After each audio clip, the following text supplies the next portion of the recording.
to start out with, what in the hell is the so-called Sword of Shanasaw? God, I can't even pronounce this crap. Shanasaw. Do you want to handle this one, John? I'll do my best. So, first of all, it's some sort of ancient sword that spanned the time of cultures and centuries, known as Shawanawaz, the Heavy Sword. The Shawanawaz is a mythical sword. His first name is Shawanawaz. Other names are the Sword of Swords. So remember, the Persians would call their king, like Cyrus the Great, they'd call him the King of Kings. The Queen, they call the Queens the Queen of Queens. You got the Sword of Swords, the Sword of Noah, the Sword of Gilgamesh, the Sword of Two Men's Hearts, the Sword of Achilles, the Sword of Islam, the Flaming Sword of the Cherub, the Flame Sword of Archangel Michael, the Light of Orion, the Star of Virginia. According to legend, is the oldest and most powerful sword in the world. According to Greek mythology, forged for Achilles by the god of fire and the blacksmithing Hephaestus.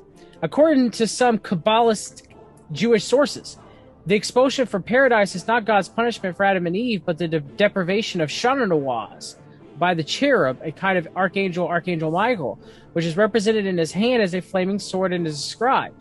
Since the cherub mean the eternal outflow of divine love, a certain metaphorical analogy between the firelight and the outflow of divine love can be imagined.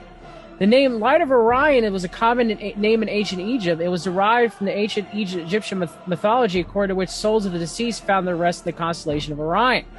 And the parts of the sword are named after the stars of Orion, with the exception of the Garden of Souls, which does not correspond to any known star constellation.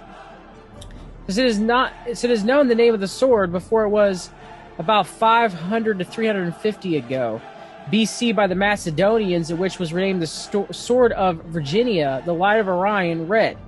It can be assumed that the sword of the mythical king Gilgamesh is the same sword. This is evident from clay tablets recently found near Varna in Bulgaria, which are 5,000 to 6,000 years old. One of these panels, the story of the mythical king Gilgamesh of Uruk, is told, who however is a king of Uruk, but of Hebron, a now submerged city on the Danube Delta, who received from Noah as a consolation gift from the gods to get over the death of his deceased lover Enkidu, a sword with the name Shawanawaz, which he renamed the Light of Orion in honor of his deceased lover. Possibly as a reference to the resting place. They're suggesting that the sword was named after Noah's deceased homosexual lover. Oh, we're not there yet. Okay, I just wanted to make sure. We're getting there. Right. We're getting the love story of three couples. Okay. I just wanted to make sure about that, John. Possibly as a reference to the resting place of the deceased, in which he hopes to find his beloved again. In this sword, Gilgamesh and Enkidu are said to be forever so closely yet smoothly fused that nothing in the world could surpass the strength and suppleness of their embrace. Which is why this sword can penetrate everything but nothing except a direct one descendant of Noah, which according to some tablets is the king of a mighty empire sunk under the Black Sea. Some suspect the mythical Atlantis behind it. According to this, by the way, not Gibraltar, but the Bosphorus, the pillars of Hercules, and therefore there should have been two large obelisks on the Bosphorus, who saved the world after the flood, and thus a world saver, and thus the first and true prophet. Since the sword also tells the love story of three male couples, among other things, since it was possession of a member of the most famous male couples in history, namely those of Gilgamesh and Echidnu, Achilles and Patroclus, and Alexander and Hephaestion. It's also called the Sword of Two Men's Hearts. The mention of the sword in Alexander's story after Ptolemaeus I is also interesting. There's the Gordian knot. It is not represented as knotted ropes, but as an iron chain in Alexander's sword, Shawanawaz, is the only tool that could split it. According to Alexander's achievement was not his boldness, but the fact that he was in possession of this tool. It was not until 1992 that the American George Soros gave the sword to the descendant of Alexander, the Persian princess Amelie Achaemenes, and has been in possession ever since. Since Amelie Achaemenes, however, is a declared pacifist, she, according to her own account, destroyed the valuable sword by having it cut into small pieces.